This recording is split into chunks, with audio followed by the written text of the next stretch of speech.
Move over. Shalom. Shalom.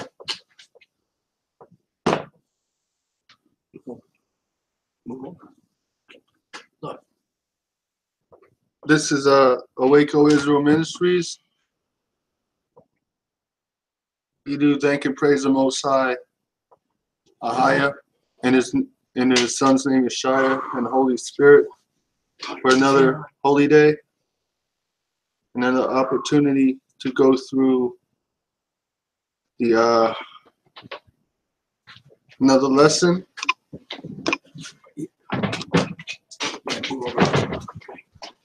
Thanks. Another opportunity to go into another lesson. Tonight we're going to bring a tribes lesson. The American Indian. And that's what the American government called them, but that's not who they are. They are the tribe of Gad from Israel that came here 6th century. Would that be fair, Josh? 6th, 7th century. So we're going to share some information tonight. It's going to be a good lesson. This is all documented history. So this is not... This is not something that we're making up. And you can search it yourself. Go online. The American Indian slave trade, or the Pacific slave trade. A big ship came into the bay and men in a big boat came ashore. We had never seen such a big ship before.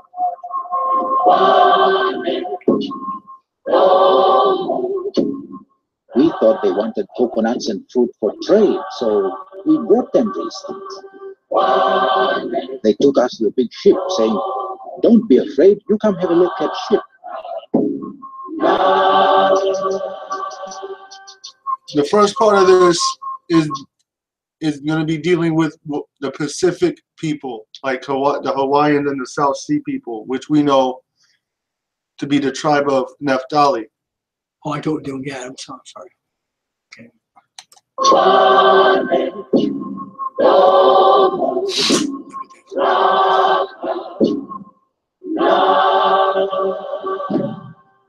But they threw me down bottom of ship with plenty others.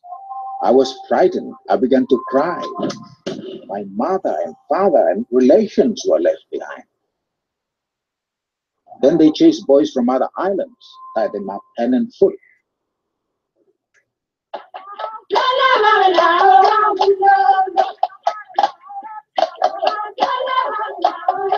What year was this, Josh? They gathered to the microphone?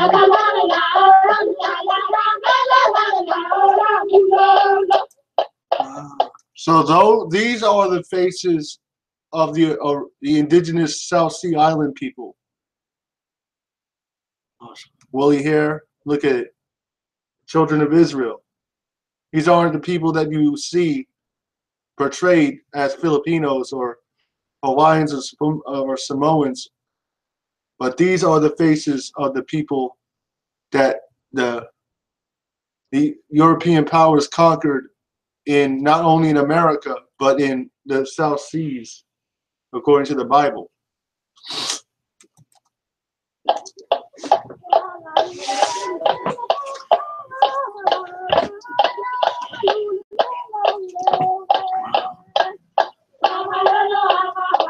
The one where Mimi had time where Mr. Barak, or Lolfala refer long on capacity solsenia on both long steel man, on both long steel. And also Mimi say all of white man we talk about activity only starting out a black birdie. And only sing out a black birding where one name at Tokia you mean sorry. But also you miss a talent say one name way been happening Hemi Pacific slave trade. So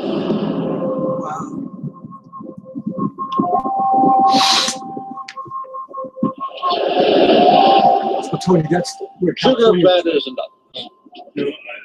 Henry Ross Lewis for years engaged in trade in the South Sea Islands, to inform the public of the arrival of the King Oscar. So what's the California Ocean? What is that? He will be happy to receive orders for the importation of connect. Parties desirous of engaging laborers Please send in their order. Terms, £7 per man. You didn't hear what I said. I said the Pacific. The first shipment of Pacific Islanders was landed at Red Bank near Brisbane in August 1863. In America, a bloody civil war was being fought over slavery. Just as in America, African slaves were used to work and establish the cotton plantations in the South. Just as in British colonies like Fiji, Indian coolies were brought in, so too in colonial Queensland, we looked to Pacific Island labour to establish the sugar industry. Very few white Australians still understand that the Queensland sugar industry was based effectively upon slave labour.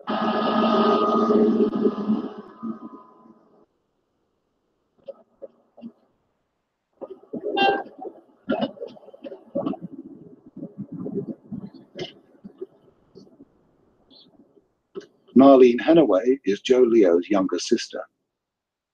She's another grandchild of the boy who was plucked off the beach at Pentecost a century ago. Thousands of the descendants of those reluctant pioneers still live in the little North Queensland towns which grew up with the sugar industry.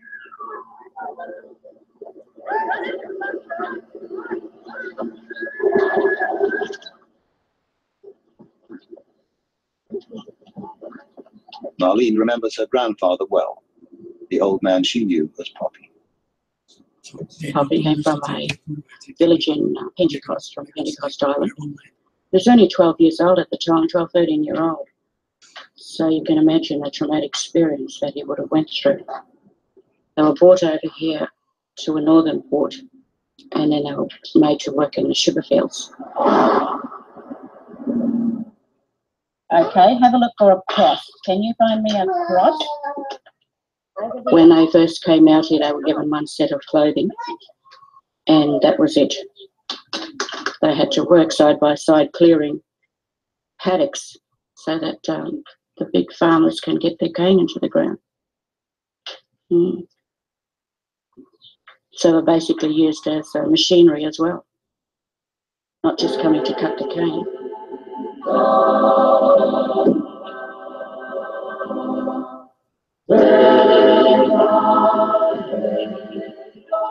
Mi blong API.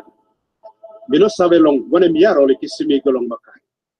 Mino sabe Hamas Christmas le kibiniya tasol mi mantis. Master, he gave me 1 plus sagat na mi to. Go katim sugar long ha.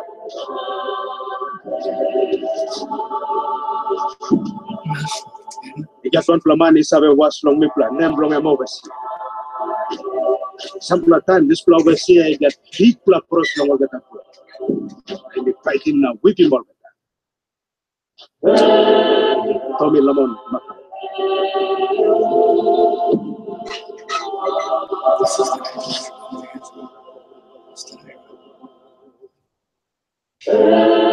The Pacific Islanders weren't technically slaves.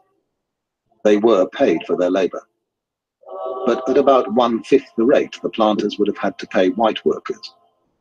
If that is, in a colony where labor was desperately short, they could have found any Europeans willing to sweat it out on the cane fields.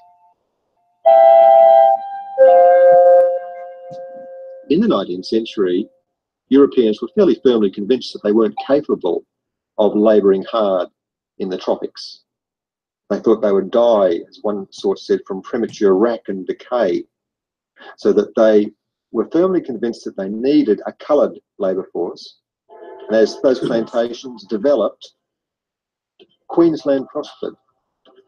Queensland could not have developed as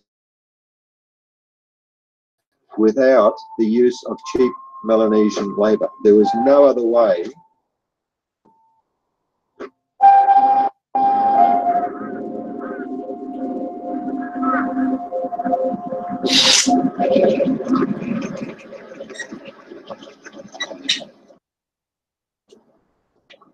Noah Sabo is a second-generation Australian South Sea Islander.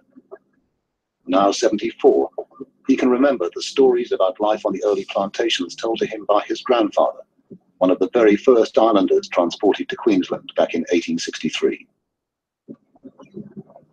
This is the old Lindaroo plantation, and this is where the Kanakas worked. And when they came here, and this old Lindaroo, they say it had a good few people working here in the Seder, you know. They had to do their work properly, you know. They had to go out and chip cane or cut cane or thrash cane. You had to do it properly. If you didn't do it properly, well, the overseer, he always had a big boot on, and he would, of course, he used to ride a horse too, and it didn't take him many minutes to get off the horse and give them a good taste of his boot, so that all the work was done properly. They couldn't slum up their work, but it was hard on the plantations.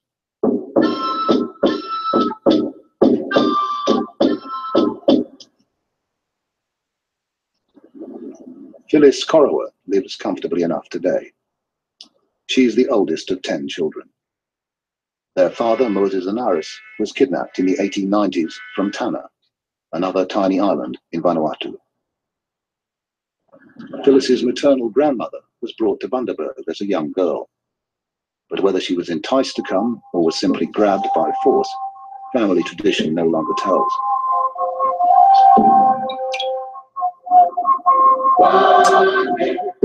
They did bring women out, but not a lot. My mother's mother was brought out from Over Island, and I think my grandmother was very young.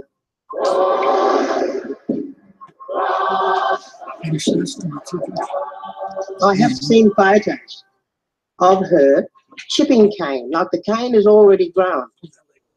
Chipping cane with men and an overseer standing in the road watching them, see that they had to, that they were doing the work right.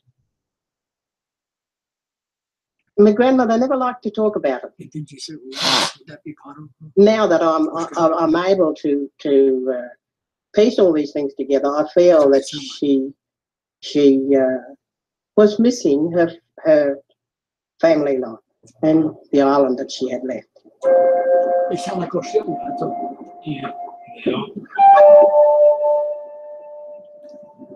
Me come from Oba Island. Nemblomi hem mati telavus. When me come lo this country, Mrs. and Master calling me Elizabeth Oba.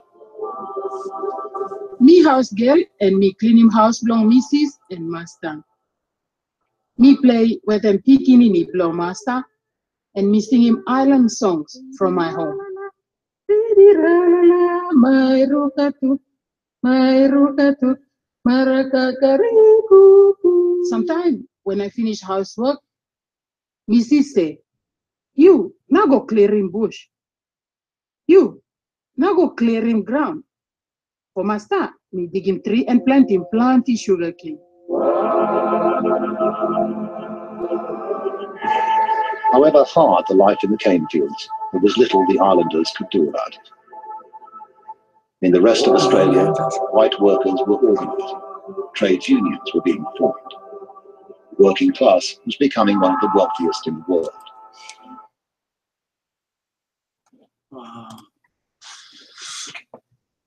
So now we are going to see some history, some facts here. So confirming that not only the Negroes suffered the slave trade according to the Bible, Deuteronomy 28, but also the Pacific Islanders, and as we're going to see later on in this short documentary here, how the Native Americans were sold off as slaves to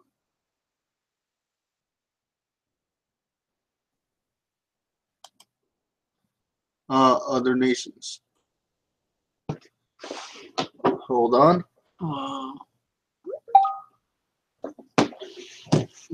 I'm going to start a couple things here.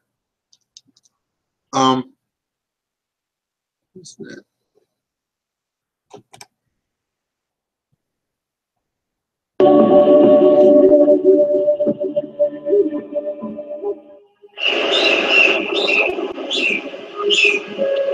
Yo, what's up? Pretty male, keep it steady, yo. I hope you're keeping it steady. So this video, we're gonna go totally different. Something I've been wanting to get into, I just had to make you start spinning first. So now we're gonna look at this historical facts here and record. You know, what's been documented, what's been drawn, what's been talked about in books and discussions and different records from the past, right? And this is in regards to. Now, this video documentary is called Aboriginal Copper-Colored Tribes in America. Moses, Eber, Lost Tribes, Promised Land. The Aboriginal native tribes that were in the Americas. I'm talking about North, Central, and South, right? So I'm talking about the copper-colored native tribes that were here. And I'm going to connect this. I hope you can take this journey with me to see that it might even be Hebrew tribes, lost tribes. We'll see. We're going to look at the logic, what we have as evidence, what's in the records, archaeological finds, the myths, the legends of the native tribes. And that's how we're going to put all this together. It's going to be pretty long, maybe 2 hours. Maybe 2 hours. You know, we're going to try to probably divide it into 2 videos. And you don't like this, you know, just go to another channel, go watch some cute puppies somewhere in another channel. They got 1 million views, you know, cute puppies, you know, and all that other stuff. If you want some wisdom, some knowledge, you want to think about different things, you want to, if you like history, mysteries, you're going to love this video. So I hope you like it, you know. You can see, it's just me against the world, right? Like my boy Park said, right? Tupac Amaru. Where do you think he got that name? Tupac Amaru. Just like the Inca emperors. Right? You think his mom didn't know where they were from? The original Incas, Mayas, Hopi, Algonquin. All right, we're going to show you who they were. Yashayah, Aztecs, copper-colored. All right, tune in.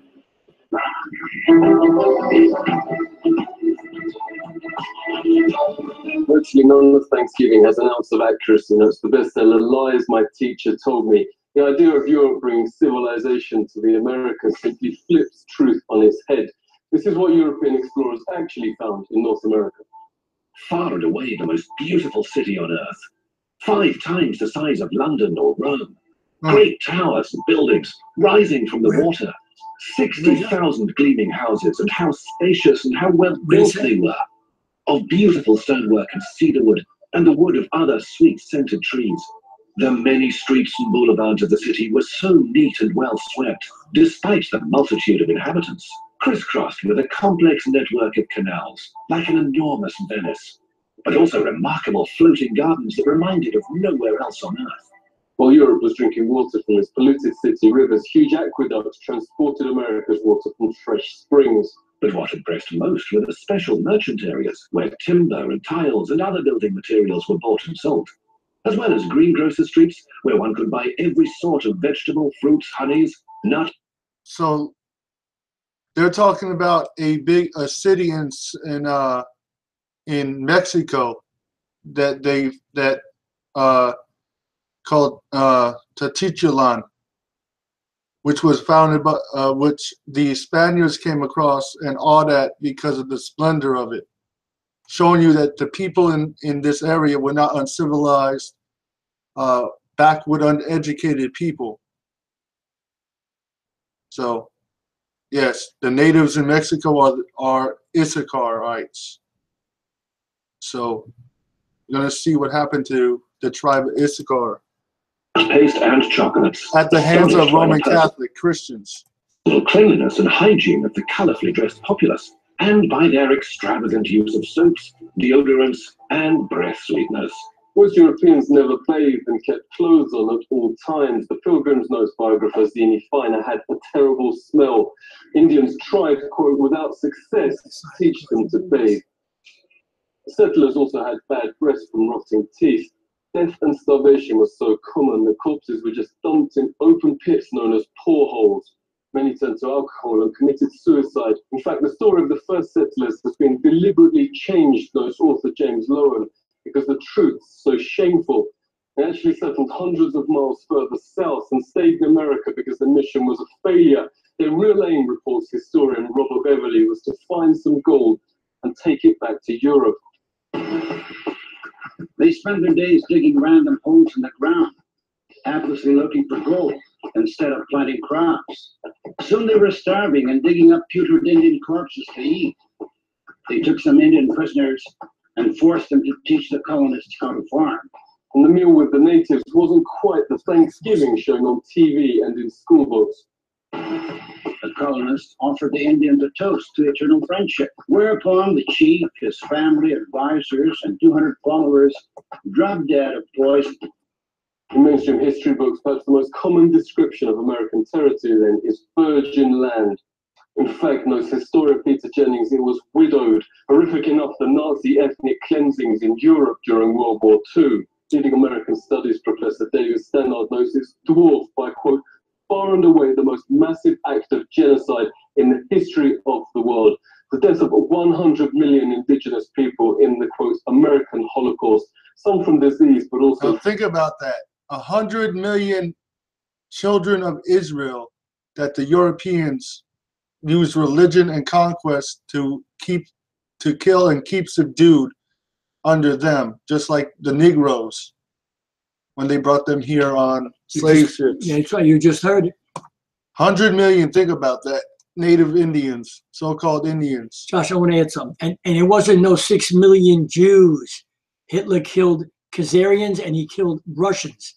He didn't kill no Hebrews. Numbers from a deliberate policy aimed at wiping out the race that mainstream history books continue to pretend never happened.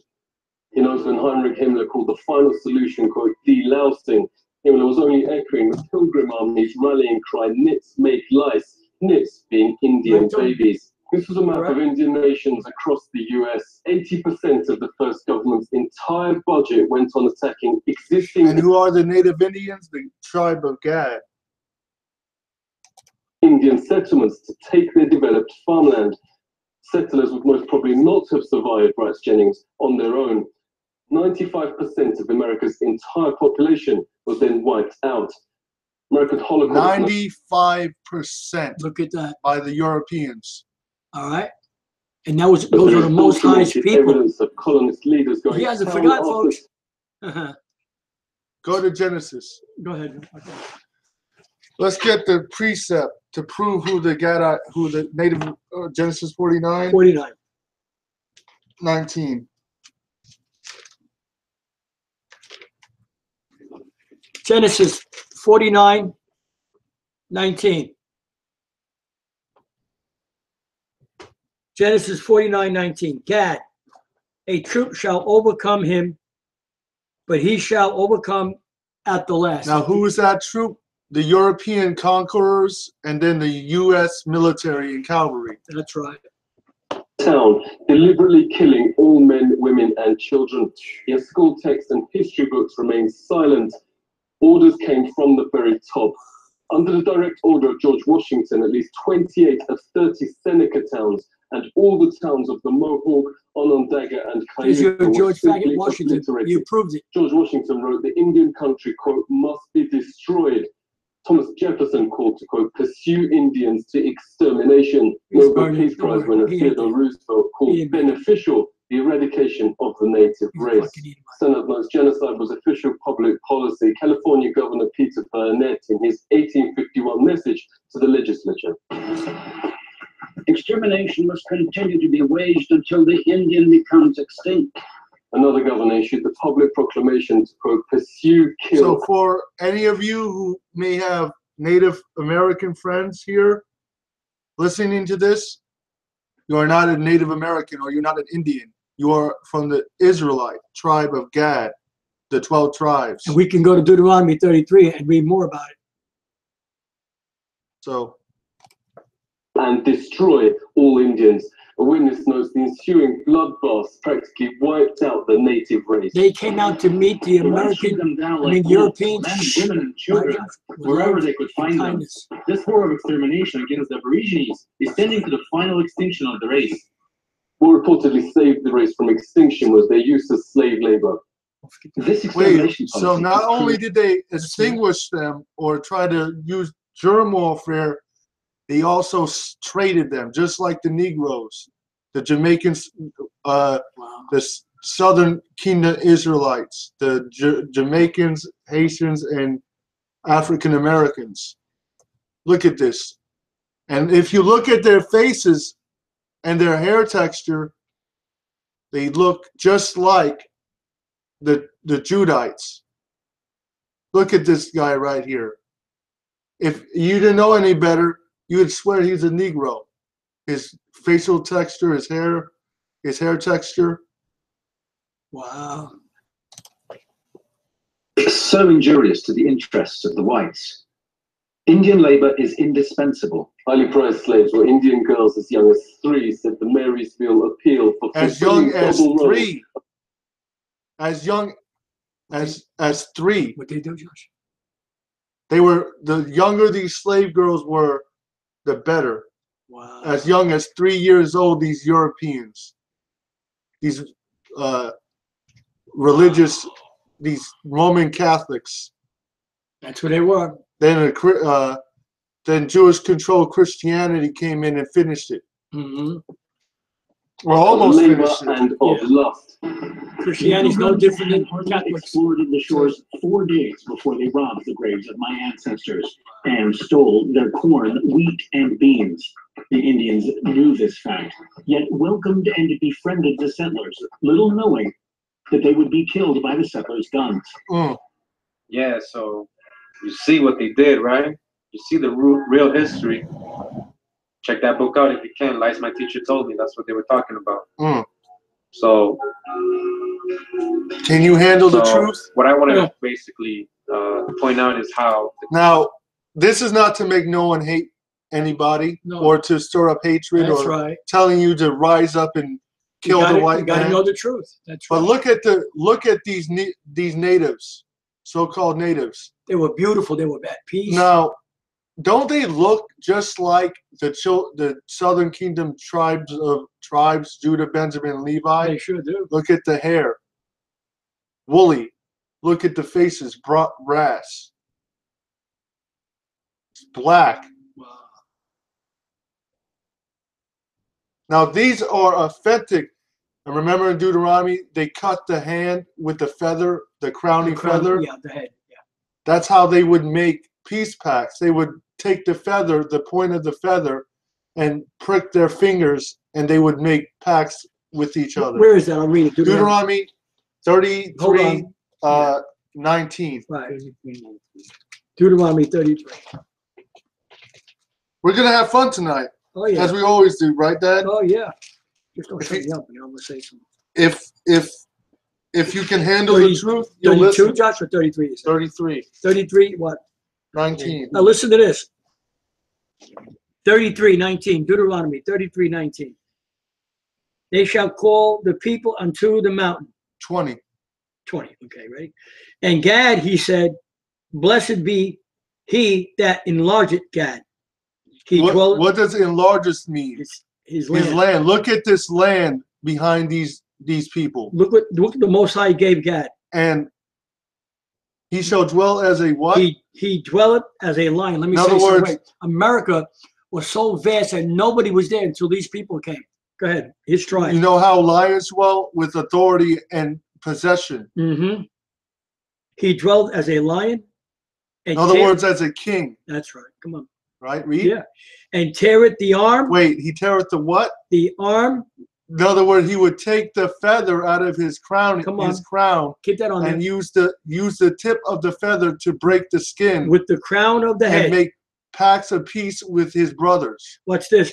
And he provided the first part for himself because there in a portion of the lawgiver. So these people were very law-abiding, peaceful people. They were not savages. Lawgiver. They were not savages like the Europeans would have you believe. That's right. Read. Was he seated? Uh-huh. And he came with the heads of the people. The other 10 tribes. Mm-hmm. No, that's all I want. Thank you. That's good. That's awesome. The Spanish described the cities when they came. That's awesome. How beautiful they were, how big they were, how clean they were.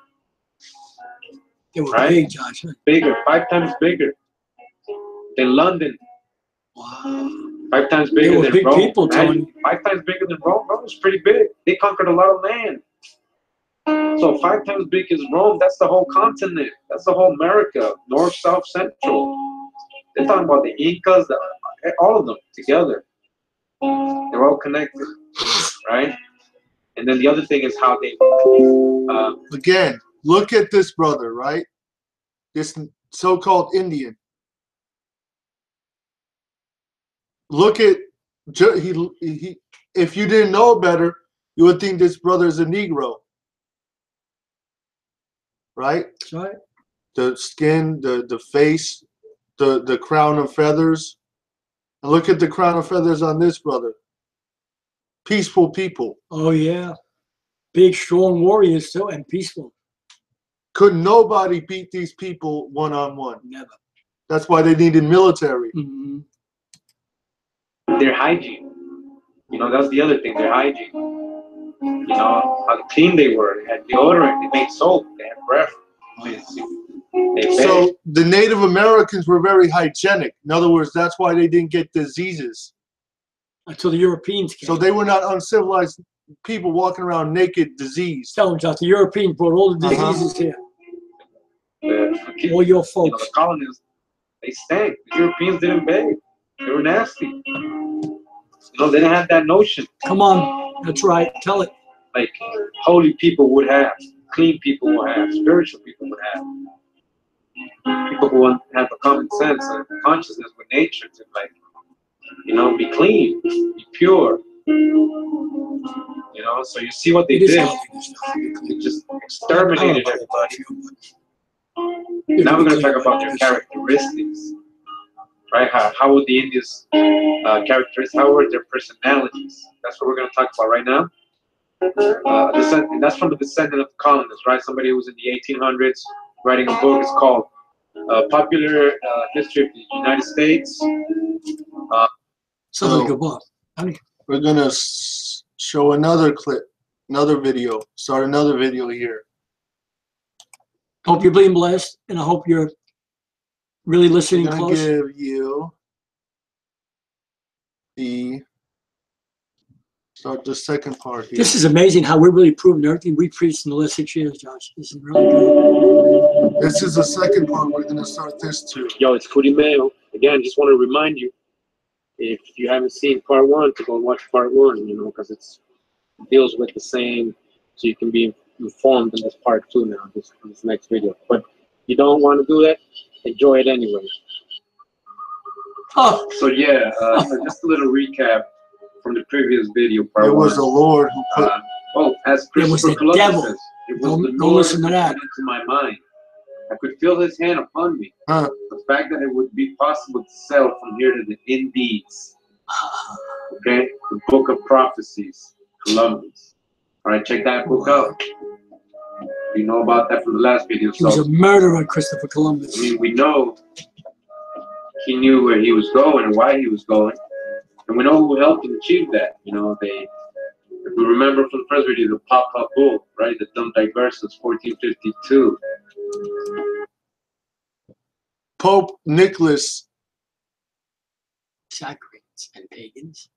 Invade, capture, vanquish, and subdue all Saccharines and pagans, and reduce their persons to perpetual slavery, and take away all their possessions and property. Wow. Christians encountering non-Christians could take everything. Look at this. So, look at, and they called Israelites, the true Israelites, pagans. Wow. And who are you to call them pagans? Wow. Oh, brother, that's the past. That's still happening. Yeah. Permission. It sure is. To invade and conquer. I'm just making light of it. Anybody who doesn't accept Christ. Some people are going to answer, my friend. People are going to answer. They've answered already. They're in hell. Very broad. So they were planning all this. They knew what they were going to do. Okay. Again, we know who's over there. You know, before we finished the first video, we were talking about all this records and evidence linking the Hebrews. Crow. Tribesmen. Now look at this.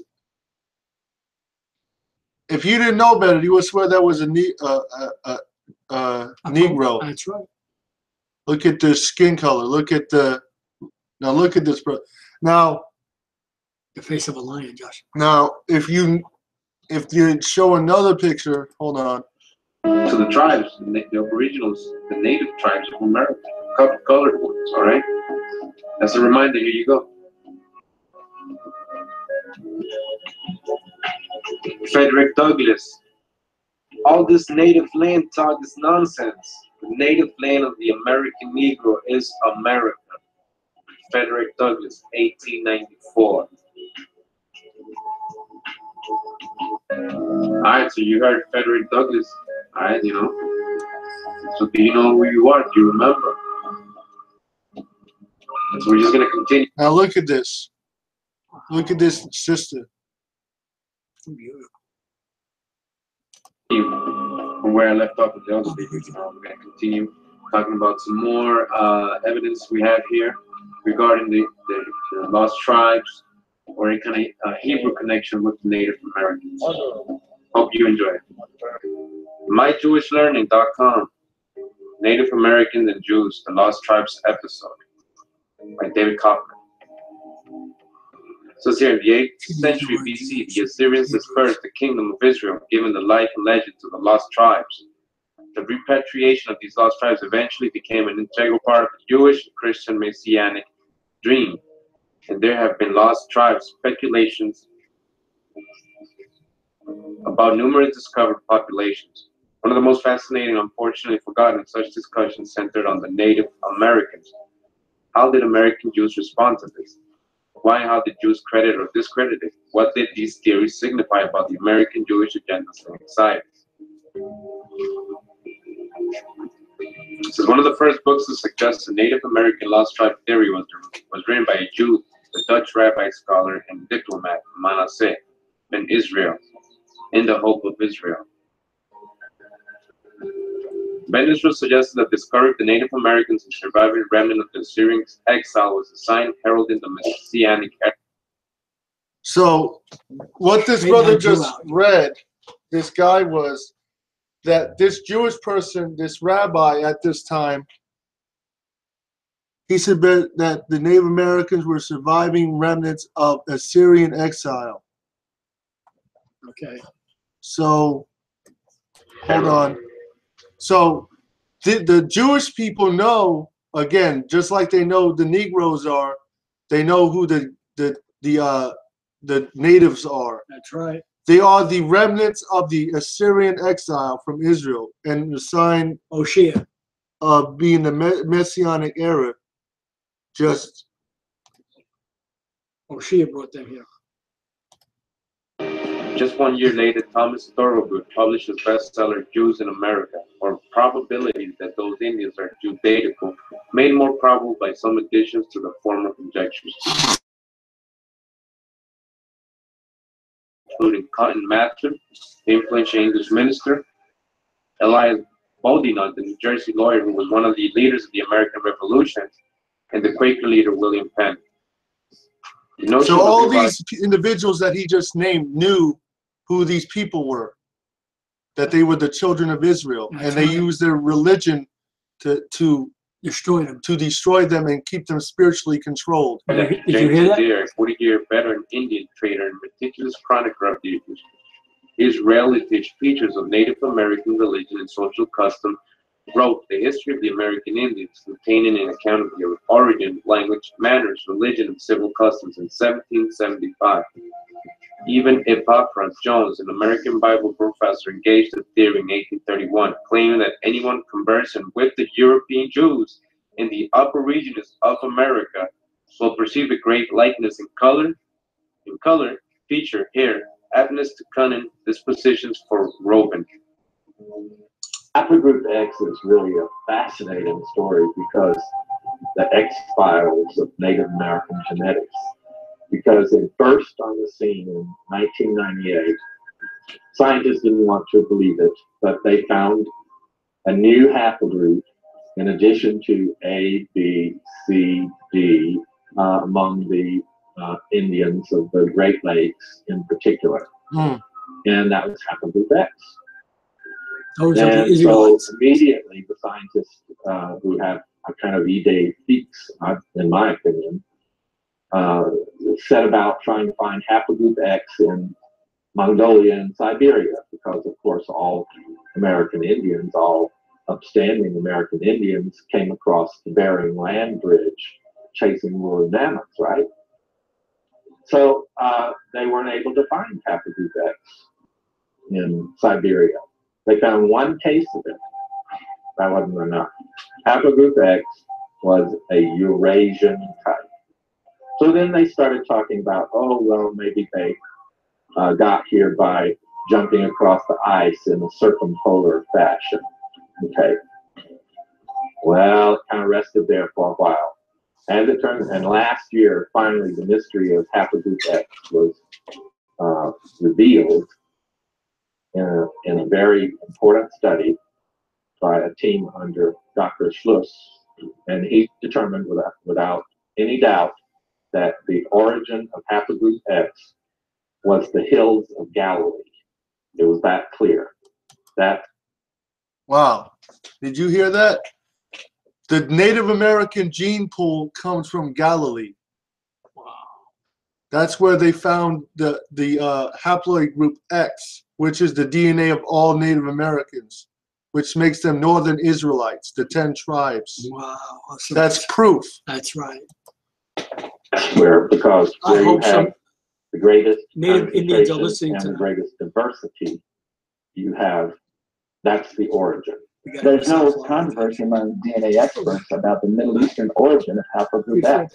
The only question really is, when did it arrive in the Americas?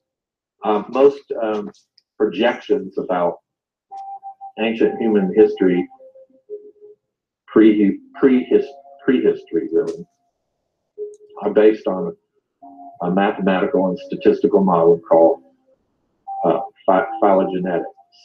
What we find in the journals is that it is commonly thought among DNA experts that there was an outmigration of haplogroup X from the Middle East about 40,000 years ago. That's a pure projection. That's a lie. There's no such thing as 40,000 years ago. The earth is only, man has only been here 5,500 years. That's right. The Indians came here in the 7th century BC, 700 years before Christ. Before anybody came here, right? Uh-huh. So it's a mathematical progression going back to there, based on how mitochondrial DNA mutates. Is it true? Who knows? But what most people don't realize is that among these same experts in these same journals, there is controversy about the data. So, I think these are projections. The controversy is between those who assume a theory that man branched from chimps 5 to 6 million years ago versus those who are using newer actual findings from DNA pedigree studies. The theoretical dating gives much longer time frames, but the actual data shows a 20-fold reduction and would place the Middle Eastern outmigration of haplogroup X about 2,000 years ago, plus or minus. So it says, exactly. Missouri Cherokee tribes proclaim Jewish heritage. 2003. 2003. Missouri Cherokee tribes proclaim Hebrew heritage. What's up with that word Jewish? It's supposed to be Hebrew. And white Jews have nothing to do with the American Indians. Because they're not American Indians. Masada. It's an Asian fortification. Masada. It's an Asian fortification in the southern district of Israel, situated on top of an isolated flat rock plateau, akin to a mesa. Funny, when's it gonna rain? Beginning the Jewish Chronicle this evening and then tomorrow. Big Chief Rabbi, why Cherokees could be Jewish.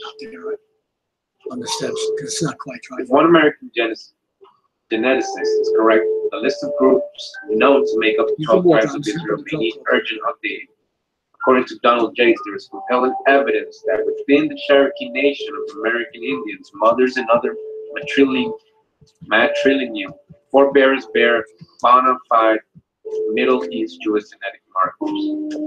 Let's go to the Apocrypha. So Donald James, right, he studied the DNA of 67 Cherokee test subjects and distributed them into haplogroups, genetic populations with a common ancestor. He chose to focus on the matrilineal descent in order to filter out the later colonial era admixture.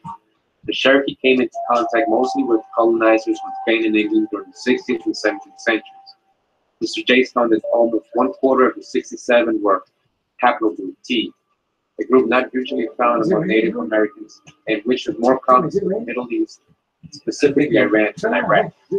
Some of the traditions that they have similar with Hebrews. So it says they serve the weekly Sabbath. This Sabbath is the seventh day, as the Cherokee observed and made it seminal, the same day with Jews observed. When they go to war, they always carry their sacred ark with them. They rejoice. I'm about to show something else. I want to make some points about what this points out. Very interesting. They observe the weekly Sabbath, which is the seventh day or Saturday, as Cherokee observe many Seminole the same day which Israel observed. So that's very interesting. Proven to anybody that if you have the customs of a people, then you are the people. Then the Native Americans and the Native Hispanic people are the children of Israel.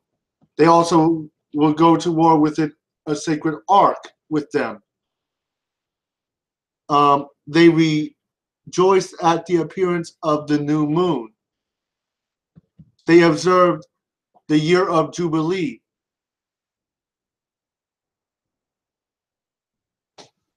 So wait a minute.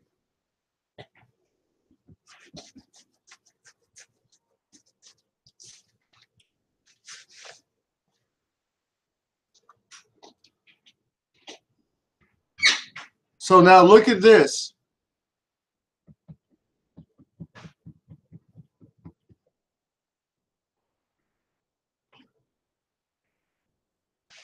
I want to play this.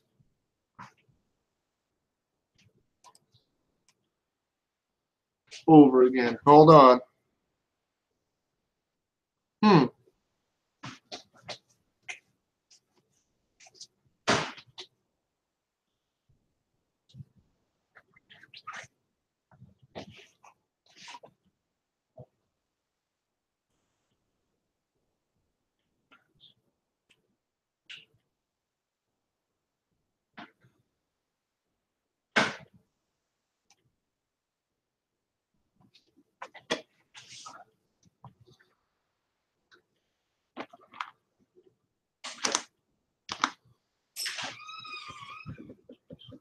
Emma,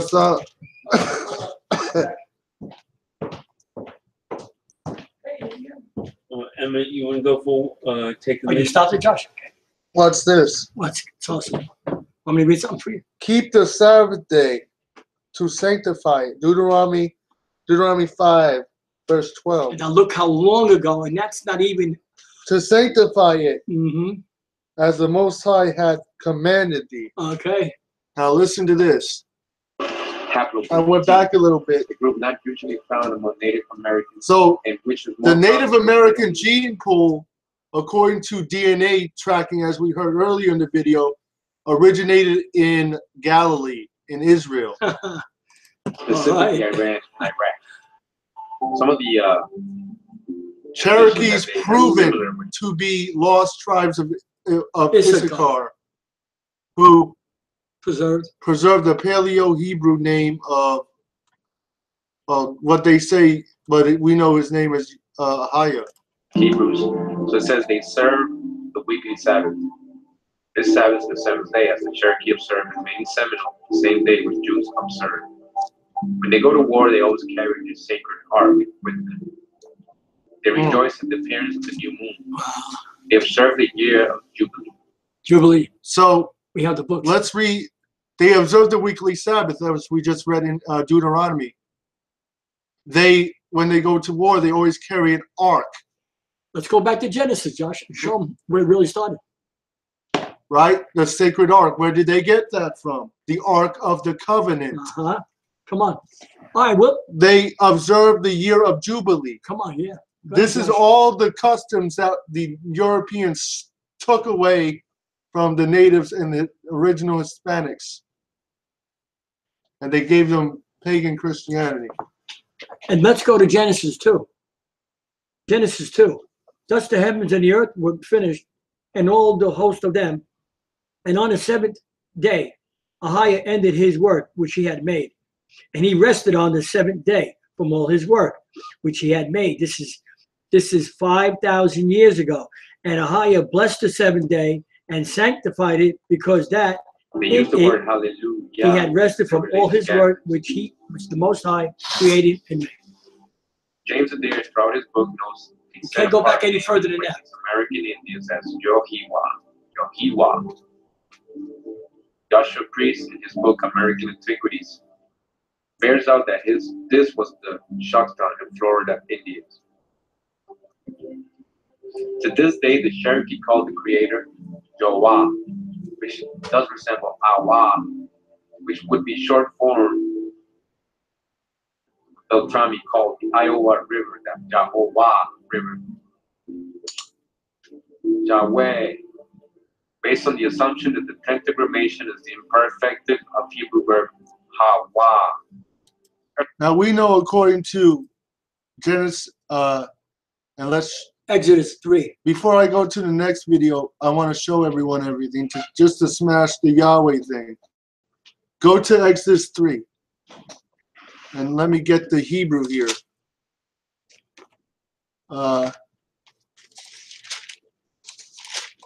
Okay. We're going to prove what his name is. Exodus 3. 13.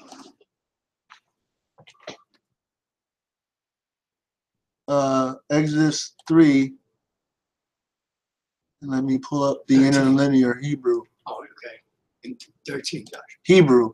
Okay. 3. 13. Okay, now let's see what the Hebrew says. Since we know the children of Israel, the Gadites, all the tribes are Hebrew. So go to read 14. Okay. Exodus 3, 13, verse 14. And Ahayah said unto Moses, I am that I am. Stop. So if we look here, in the Yiddish, the way they want to hide it, they say EEA, which Ai. But if you go to the Strongs, it's Hayah, which means that E would have been an A, Ahayah. That's right. And let's go back and show it. It's right there in the Bible. His name is Ahayah, Ahayah. Ahayah, Ahayah. I am that I am. That I am. So it's not Yahweh. So when you hear Jew, when you hear Yahuwah, Ahua, all these names they're throwing out, it's from the Tetragrammaton, Kabbalah. It's from white Jews, from Khazarian. So we're going to show another video that are in Israel today. They are not the Hebrews. Then we're going to go into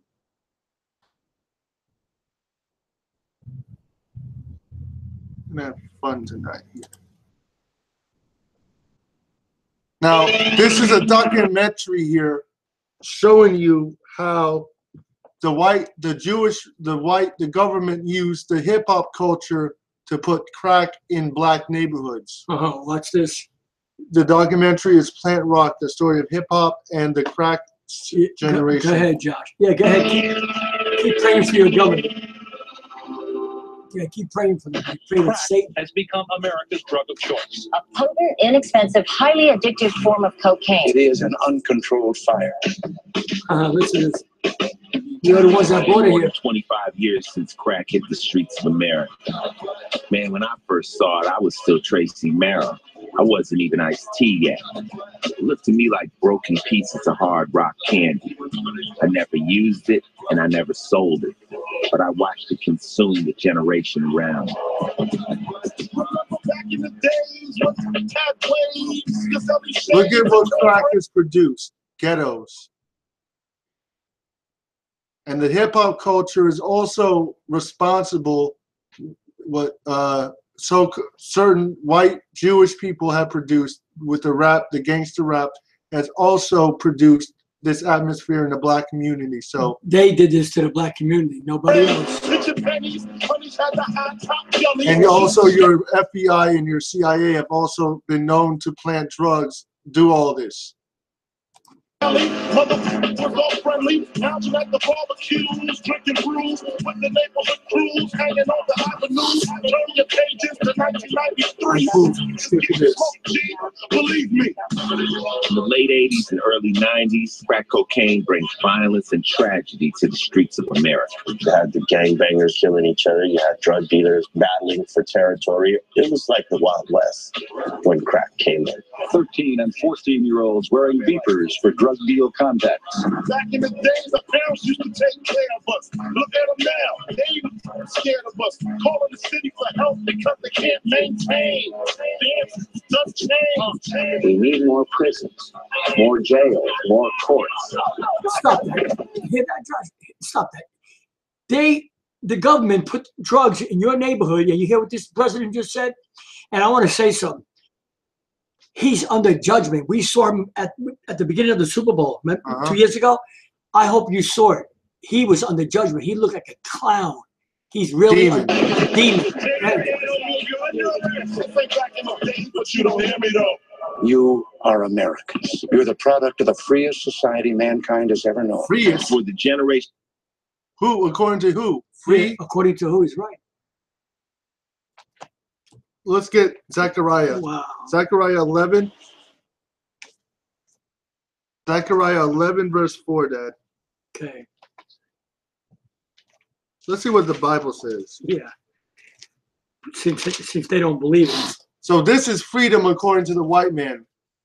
Do anything they can to put black people in prison. That's right. 11 where, Josh? 4? 4.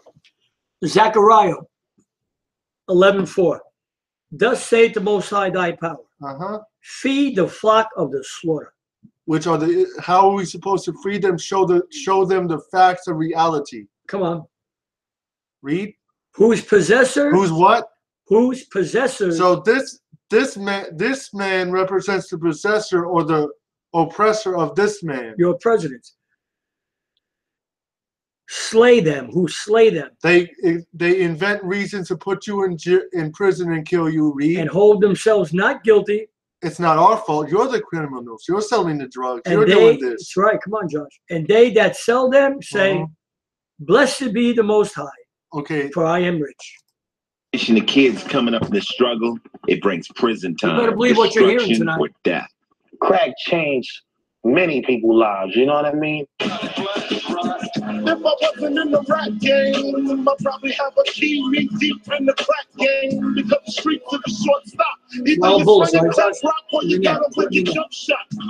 But for some of the survivors, there is a way out through hip hop. This crack culture influenced our music, became part of our music. The natural transformation for any hustler that wanted to go legit was to let me go ahead and get me a label, because most drug dealers had a hell of a story. You gotta admit who you are. This is a story that's never been told. Find out who you are. Planet Rock. The story of hip hop and the crack generation. Growing up in New York City, know, between Brooklyn and Staten Island, and any of those 5 boroughs, you know, it was rough life in my age of growing up. There was a lot of crime, poverty, drugs, guns, hip-hop. At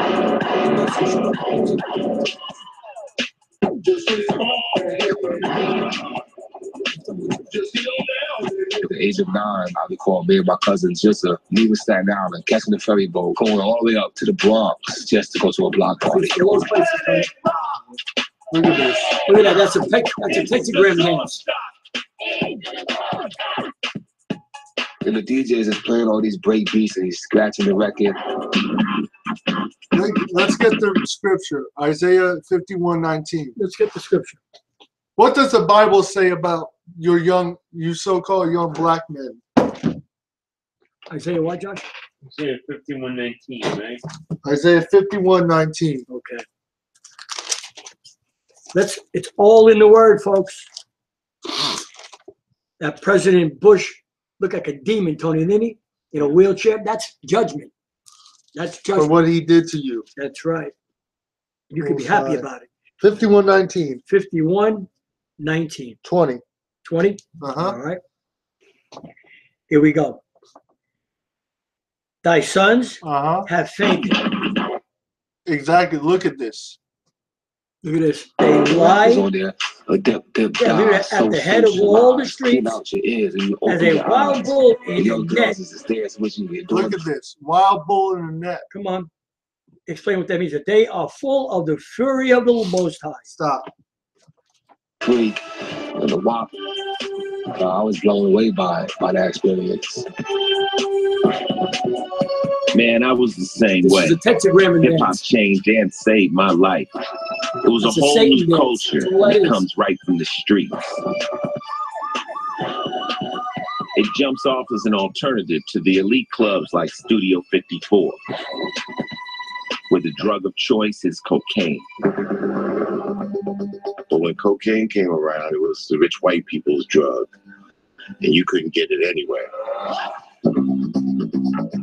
In the black community, it's the players and the street hustlers that first get involved with cocaine. It's a sexy thing to be able to say, hey, we doing blow. And from the time hip-hop starts exploding on vinyl in the early 80s, cocaine is fly, and the glamour of it shapes the culture. Vision, dreams of passion. And all the while, I think of you. Cocaine was the cute drug. Like before you get hooked on cocaine, you actually have a good time. A couple of This is all to destroy you. Just look at the early names like Curtis Blow, and you know Blow is fly. LL Cool J recently revealed something that I never knew. He was thinking initially of calling himself Jay Ski. He's like, I was 14 at the time and I really didn't want to insinuate you know what. It wasn't until that very moment that I realized ski as in snow, as in blow. And there's Joe Ski Love, Cool Rock Ski. There's a whole bunch of skis. Get higher, baby. Get higher, girl. Get higher, baby. Come on. Cocaine is crazy expensive in the beginning, $80, $90, $100,000 a key. People are already smoking it back in the 70s and calling it freebase. But the process of making it is a complicated ritual involving ether. People had enough of high school chemistry back when they had high school chemistry. They didn't want to necessarily do that when they got high. If you were able to sell it already made up, whoever figured that out, they were going to make hundreds of millions of dollars very quickly. That was really the genius of Freeway Rick. Freeway Ricky Ross grows up poor and illiterate in South Central LA. By the early 80s, he's a rising player in the drug game when he learns how to simplify the freebasing process by using baking soda instead of ether. People would come and buy the powder, and they didn't have their cooking utensils. They didn't have the stuff to cook the powder. So the idea came to me to have it what we called ready rock. What that meant is that they could start smoking immediately. Freeway isn't the first person to rock up cocaine, but he becomes legendary for spreading the know-how far and wide. What I probably is the guy that taught the most people how to rock it up. By the early 80s, the price of cocaine is falling fast, and Freeway's mass-produced Ready Rock is putting a whole new twist on the game. When it showed up in Oakland, it was called rock cocaine. The way it came out was that, did you know you could actually have $10 and smoke cocaine? The word went around the street like, I can get high like the rich folks on a budget. Nobody really knows who starts calling it crack to begin with. Some say it's because hustlers crack off the pieces of a larger rock before selling it. Others say it's the sound that the rock makes when you hit it in the pipe, or the crazy effects it has on your brain. For Staten Island teenagers Robert Diggs and Corey Woods, the drug will change the course of their lives. To my memory, crack might have hit around 1984. I remember my cousin Dirty, we was hanging out and, we was going to get some weed. And hold on, we're going to get some crack too. The whole drug culture was here crack in the weed. to destroy the Hebrews in America. Around the world. And we did it. And we smoked it. People would mix the reaper with the crack and crush it up, and this is the next level of doing it fly. At the same time, crack enters the lives of teenagers Louis Freese and Calvin Codazar Brodus, kicking it in the hoods of LA. I mean, we'd party with that all the time. I mean, none of us would hit no pipes. We were always weed heads, so we put it in our weed and smoke it. The first time I became aware of rock cocaine was when I spent a summer at one of my homeboys' house, J-Dog, in North Long Beach. Look at this ghetto. Just like the Bible says, poor in the city. He was hustling. Look at this. And Wild bulls in the street. Look at this. Just what we rocks in his hand. I'm like, man, what is that? He like money. Stop it for a second. Right. I want to say crack cocaine couldn't have hit the hood at a worse time. The recession of the early 80s is really starting to bite. I'm showing you this help.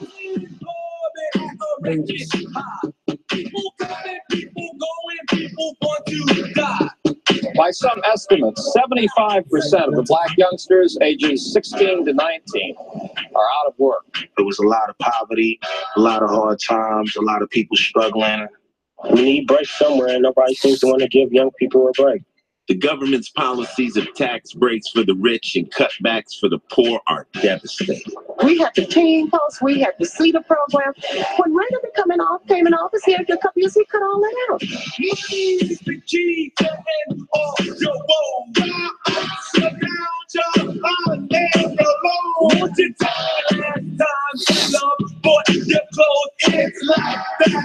And that's the way it is. You are a teenager and perhaps barely that. You live in an inner city ghetto. You probably have dropped out of school. And you have a chance to earn $1,000 a week selling crack. What do? You sell crack. I started off on the right foot, trying to, have a right job and selling candy and newspapers and working at Lucky's. And it just seemed like, all of my homies around me was making more money. Who put them in this position? The collapse of the inner city economy has created a new way of life. We're not against an economy based on drugs. One of my homies offered me a sack. And once I got involved in the crack gang, it just seemed like my life blossomed. You gotta find yourself a job. Religion has done this too. Drugs. You know what I'm saying? By the time I'm 16, I'm now a guy who's slinging crack. That's the only way, you get money in your pocket. We welfare babies. If I had anything to do with criminal activity and I could make some money to go buy me some sneakers, I want to know what I got to do. You know what I mean? When your family's eating, when you got a roof over your head, you got a car to take you from A to B, and you got $5,000 in your pocket, it's hard to justify not doing it.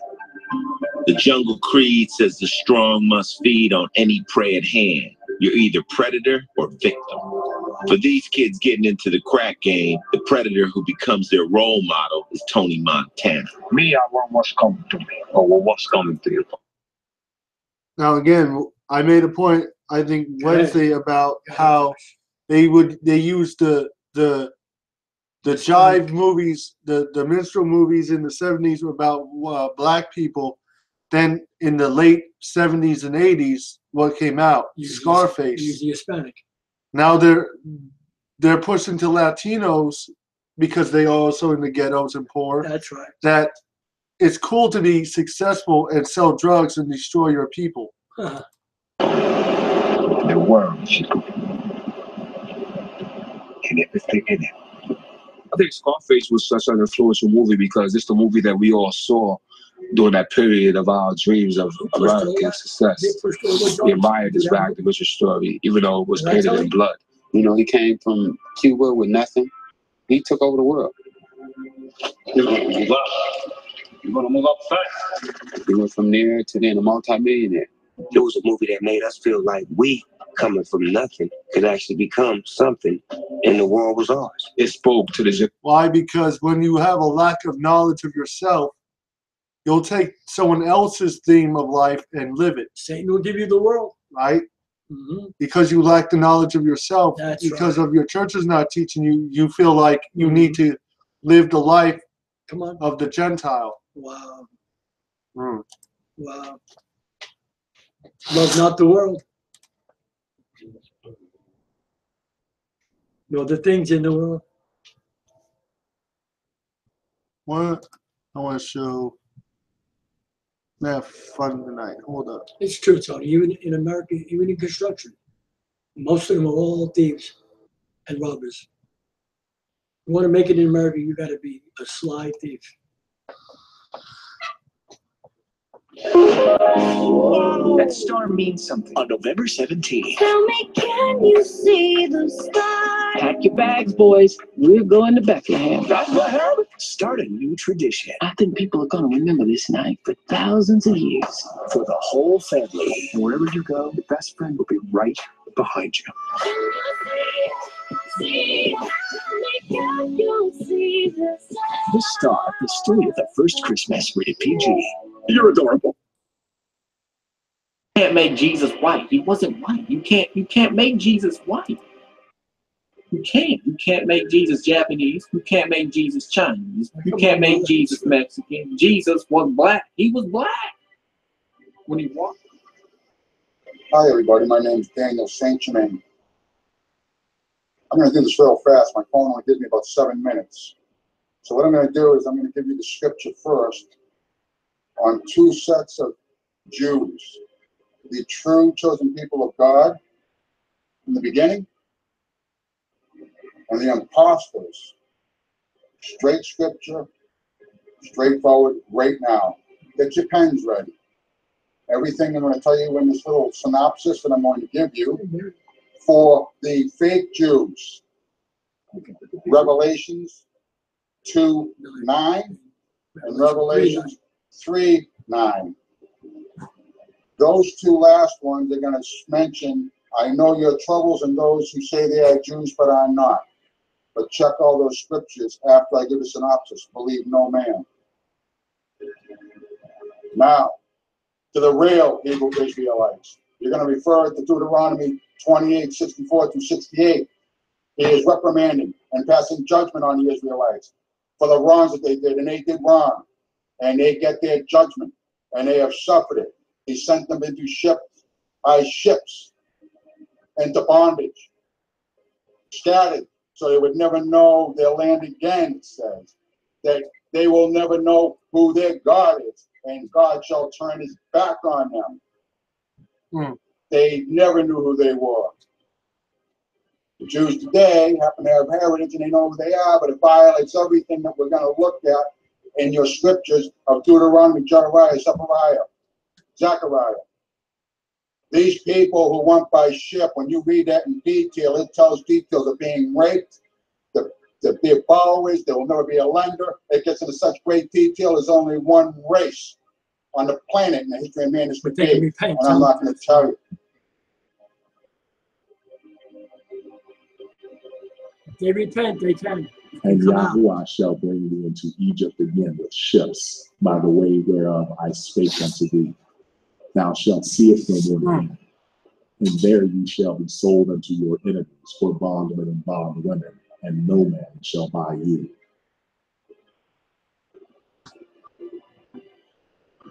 Why did it mention traveling from Israel to Egypt by the way of ships? The distance from Egypt to Israel is about 380 miles. That's less than going from east to west across the state of Tennessee. How did Mary and Joseph travel with the baby Messiah to Egypt? They didn't need to take a ship. They walked to Egypt. When the scriptures mention that Yahuwah would bring his people again to Egypt with ships, he also said, by the way whereof I spake unto thee, thou shalt see it no more again. He's actually referring to the first time they came out of Egypt in Exodus chapter 14, verse 13, which says, for the Egyptians whom ye have seen today, ye shall see them no more forever. This alone proves that Yahuwah in Deuteronomy 28, verse 68, was not actually saying that they would go back to Egypt, or else this would make Yahuwah a liar. And we know this isn't so.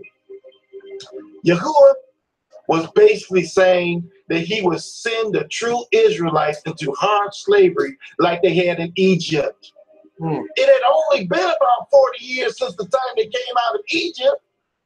The hard bondage of Egypt was still fresh in their minds. This is the only thing they could relate to.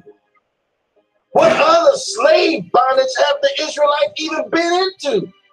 This was the first bondage that they had ever been in, and this modern Egypt bondage today is the last. Hold on. Look at that, white people are starting to tell the truth about our history being stolen. So, and that's us too. We're going to show one more clip at one more short video clip after this. Then turn to Romans 11. Can I say something real quick? Yeah. That's not all true about there'll never be, anything again. No, that's not true. If you wake up in time and repent and leave Babylon worship on Sunday and repent and find out who you are, the curses can come off you. Not all, but they'll come off. Deuteronomy where, Josh? Hi, I'm Kevin. I don't make videos like this that often, but I just recently saw the new trailer for the new Gods of Egypt movie, and I thought it was a cool movie. There's a lot of really interesting special effects in there. It looks like they're going to be taking a new spin on the mythology, which will be kind of interesting. I just noticed a couple of interesting things about it that I was not too sure about. I don't know.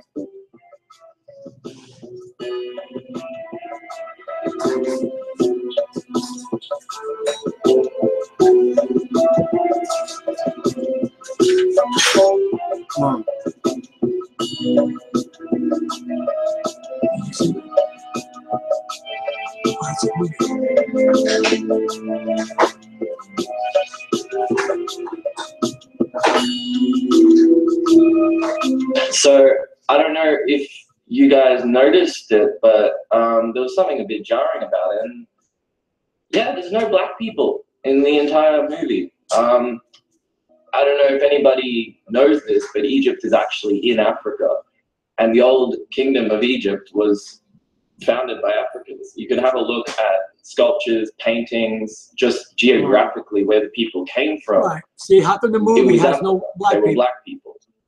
If you think that this is a one-off problem in cinema, you'd be very wrong. Pretty much every movie set in Egypt or Palestine is completely whitewashed. There's no brown people, black people in any of these movies. There's too many to list. It's pretty f***ed up, to be honest. If you think that it's not a big deal and you think that it's normal for movies set in history to be white or an entirely Asian cast, it'd be because again, there's no movies with Asian casts in English-speaking countries, but it wouldn't really make any sense. I think that this problem is actually a lot worse than just historical inaccuracy, though. If you look at what's been happening in the media recently with how black people have been treated by police and the media, there's been some debate whether or not they're actually misrepresented in media. And it's stuff like this that kind of cements the fact that they are, and that we are trying to erase history from other cultures and claim them as white history. I think that a lot of black children, white children, and adults are going to watch these movies and seriously think that now white people created Egypt, which is just not true. White people have a really nice history of our own. I don't think that we needed to take anyone else's history. But above that, I think that currently in the state of America, and not just America, but worldwide, the way that we see Black people is a group of people that have no real history that's substantial to the world, whereas they pretty much invented civilization, culture, medicine, paper, basic things that we take for granted, Black inventions. But that doesn't matter because we've got a nice movie with some guys from Game of Thrones in it, which also doesn't really have a Black cast. The only Black people in Game of Thrones are pirates and rapists. I don't know if this video is going to change anything or fix anything.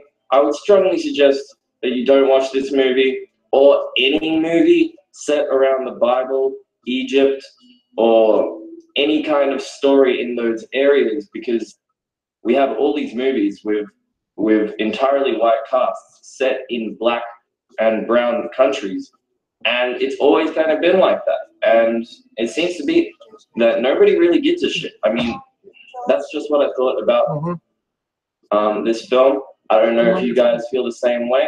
You saw what I showed you. You can have a look at your own stuff.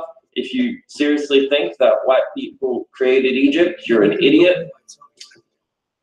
So I don't know what else to say, but yeah, I hope you don't watch the movie. The Bible says Jesus had hair like lamb's wool, feet like bronze clay. But when you look all across America and the world, you swear Jesus was a blonde, blue-eyed white guy. Seen any of these movies lately? I'm telling you, Jesus, give me a shout at Julian. Julian is darker than some of these folks who playing Jesus. Don't do that light skinned. No. The reason I'm doing that, because when it comes to this notion of Jesus, folks in America get real upset if Jesus is not blonde and blue-eyed. Folks, there's an author of a new book. It's called The Color of Christ, the Son of God and the Saga of Race in America. Edward Bloom, Paul Harvard are the co-authors of this book. And it really, makes this thing perfectly clear. And Edward joins us right now via Skype. Edward, how you doing? Doing really well this morning. How are you? So this is it's an interesting topic, because when we were in the break, Juliana and I were talking, and I mentioned that we were doing this book, and she said that, and I'm going to tell the story in a minute, but she talked about being in Ghana, even in Ghana. So here you are in the motherland, and all these images of Jesus Christ as this white guy, when the origins of Jesus was right there in Africa. Yeah, we're really good at exporting things. We export Coke, we export Nike, and we export white Jesus. So you lay out in this book how deliberate it was and how it has played a role in advancing white supremacy by taking the image of Jesus Christ, which was really for the longest, for so many years, decades, there was not even an image of Jesus for us to actually work from. Yeah, exactly. I mean, the original founders, the British founders of the Americas, they didn't have an image of Jesus. They were Puritans. They were iconoclasts. They saw it as a violation of the Ten Commandments. But what happened in American history at two moments, white Americans became infatuated with a white Jesus. The first moment was in the decades before the American Civil War. And you have two main things happening then. You have the number of African-American slaves rising dramatically, and you have Native Americans having their lands taken from them. And in those decades, all of a sudden, white Americans discover, if they create for themselves, this notion of Jesus as white. One more clip, everybody. One more video, short video sharing, and then this was less than I really good. Really good. Again, and I want to say something. I'm glad that a white man had said this, because if it would have been a black brother, those three people wouldn't have paid attention at all. When I was younger, I was really shy. I had all these things I wanted to do, but I would never do them because I thought people would think they were lame. When I really got confident. So we're part of the Great Awakening, Josh. That's awesome.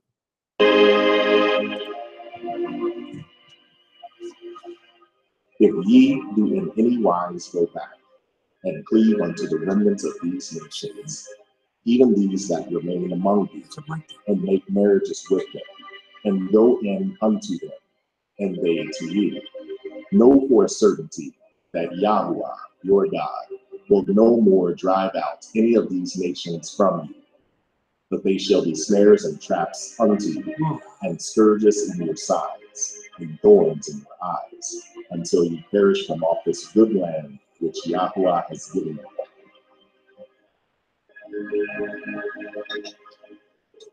My dear, are you a Catholic? Well, yeah, I was Catholic school my whole life, so I guess I am by now. In this house, we're Baptists. Yes, the good Reverend Doctor was the head of his own flock. The Hard Rock Baptist Church. The devil and his cohorts conspired to oust me from my congregation. Daddy, you know the devil ain't have nothing to do with it.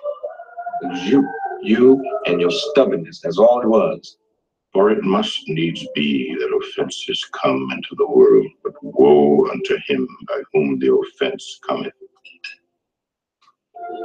I recognize the devil's handiwork when I see it. Good. Please, let's not argue at the dinner table. Flipper, have you met Angie's folks? Not as of yet. My mother passed away, and my father, he's asked me to leave. Oh, I'm sorry. It's all right. I just don't think we'll be having dinner with us. Well, has Flipper told you about his loving wife and daughter? Yes. Excuse me. You think I don't understand about the white woman committing black adultery, but I do. Now, Daddy, no sermons, please. You see, there was a lot of lynchings down in Willacoochee, Georgia, where I come from. And I was Willacoochee, Georgia. What a name. White man say to his woman, baby, you are the flower of white southern womanhood, too holy and pure to be touched by any man, including me. I'm going to put you up on a pedestal so the whole world fall down and worship you. And if any nigger so much as look at you, I'll lynch his ass. She believed him, thought she really was holy and pure like the Virgin Mary. She let him put her up on that pedestal. Meanwhile, the husband, no sooner than the sun went down to the slave quarters, grabbing up every piece of black poontang he could lay his hands on, then running to the gin bills to brag about it. And that's how our blood got diluted. Laterals, quadrants, octors. And I'm sure that most of those high and mighty white ladies felt abandoned, but they were so proud to be white and therefore superior. They kept their mouths shut and their legs locked tight. But in the midnight hour, laying there, alone, on the hot bed of lust, I'm sure they must have thought what it would be like to have one of them big black bucks the husbands were so desperately afraid of. I feel sorry for you. Here it is, the 90s, still trying to make up for what you missed out on. But I don't blame you.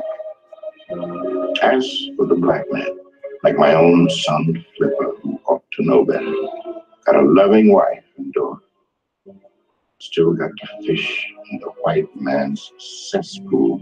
I have nothing but contempt. Excuse me.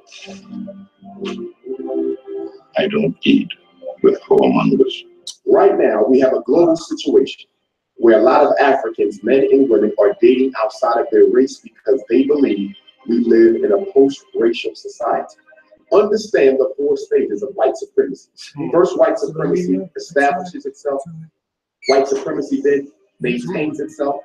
White supremacy then expands itself. And then white supremacy refines itself. We are in the stage of refinement. Refinement means that white supremacy has perfected the art of not looking like white supremacy. For example, you see a lot of African men marrying outside of their race all across the world. In other words, they reinvent their supremacy all the time. Wow. The government. But they fail to recognize that the woman they're marrying, who's normally a white woman, belongs to the global white supremacist order. So although he's the husband and she's the wife, she still has the power. At any point in that relationship, she can pick up a telephone, accuse him of a particular crime, and regardless of whether he committed or not, his whole life would be changed.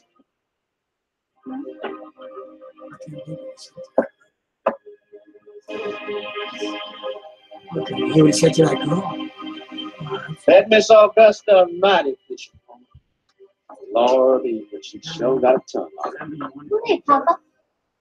There? Some blaze. They gonna be on your house socks. Hey, pretty nigga boy. I haven't looked at them this night. Shut your mouth. I just looking around here. Miss Augusta, this is my daughter Sophie. Miss Augusta is gonna be like a mom. You should both be like my mom. And right then I'll be like your aunt. And Augusta. You ain't gonna do that regularly. Well, I see you've been a mess in the kitchen. The show ain't kitchen that's good. It's mighty good. Well, I must say I do have a definite tendency for action. Seeing as you're in such a good humor, Mr. Maxwell, I would like to have 2 extra girls to work in the house. Edna and Fronia seem very healthy. Oh, no, they're too young. I can't have them in the house with Blaze and Drum. I don't like to be that young. Mr. Maxwell, Sophie shouldn't hear those things. Papa, why don't you put Blaze with both of them? Get some good suckers out there. And Drum, it's an old viral. She's a pretty rare, and everybody's saying she's in heat. Sophie, there's a present for you in my room. It's on the bureau, right, Papa? You go get it.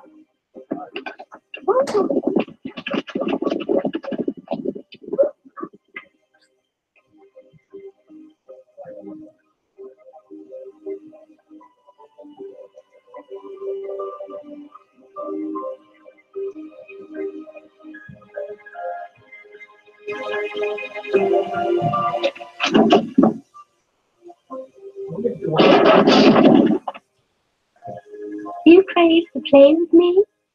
I know it's a nice game. You get away from me, Miss Sophie. You're a pretty boy. And you were going to play with me. Blaze and the other bucks do, and you is too. Miss Sophie, I'll tell your father. Tell Timmy a skin and fire you alive. I'll say you done raped me. Miss Sophie!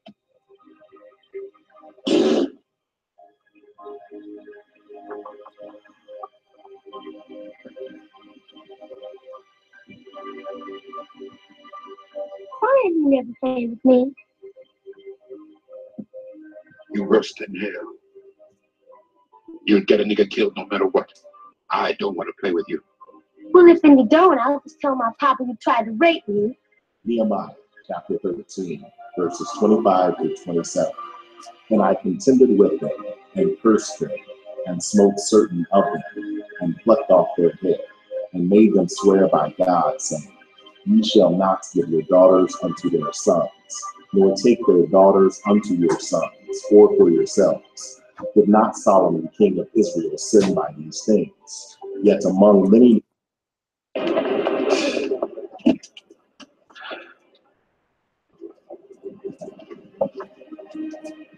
Oh, Hey, don't mess with me. That's two rough brothers. Oh, yeah? Yeah. Well, who do you think taught Mike Tyson, huh? Gus D'Amato. Gus D'Amato. Yeah, right. But when he died, I told him everything you know. Oh, yeah? That's right. Yeah, you right. would give me glasses, would you? Yes, I would. You would? Oh, let's go to time glasses. There are Graziano. Yeah, Martiano. Come on, Lamada. Lamada? Yeah. Now, how's that? What about Muhammad Ali, huh? Beat Ali. What? Ali was a Muslim and preached hate all the white people. I'll kill you. I'll kill you. You're Muhammad Ali. You can't. You're a witch. You're a witch. I'll never stand for nobody to talk about the greatest Muhammad Ali. That's who Which? Okay, look. No. Give my glasses. Let me have my glasses. Why don't you say please? I'm not going to say please. That's not going to stop me from being angry. Put him on my shirt. Get your hands up. Get your hands up. Back away. Get your hands up now. Get back. Please separate yourself. Get the wall. Get the wall, man. Get the wall. Let go of me. That's my boyfriend. That's my lover. What are you doing? I'm not a boyfriend. We're just lovers. No. We're just friends. Just friends. Look, just shut up. Just shut up, all right? Look, officer, she doesn't know what she's talking about. He wasn't trying to rape you. Assault. Sure. No. You sure? Yes, I didn't do anything. Take a fucking gun from his head. Talk to me, man. What? This is just a big misunderstanding. That's all it is. Slow. I was just making sure she got home safe. That's all I was doing. All right. Look, sorry about that. No harm, no foul. It's just that we got a call that a Afro-American male was attacking a Caucasian woman. You all right, man? Just a little excited. What? No problem. What? Come on. What? Don't you try it. Don't you dare try it. Excuse me. Are you crazy? All right? I have your badge on. I will bring you up on charges. Shut up. You release your other boyfriend. Shut up. What's the matter with you, huh? What are you doing telling them we're lovers? We learned today that Shannon Price See that? See the guy with the ears? Close the ears. That's what she's doing. When truth comes, that's what she's doing. You close your ears to truth, and you run back to your pastors, who sued you on Sunday. So that was a lesson. Proof that Native Americans, blacks, and Hispanics, Latinos are Israelites. So say what you will, but the proof is in the pudding. It's right in front of you. It's in the Bible. And people don't realize what's in front of them. So, shalom. Shalom. Shalom. See you.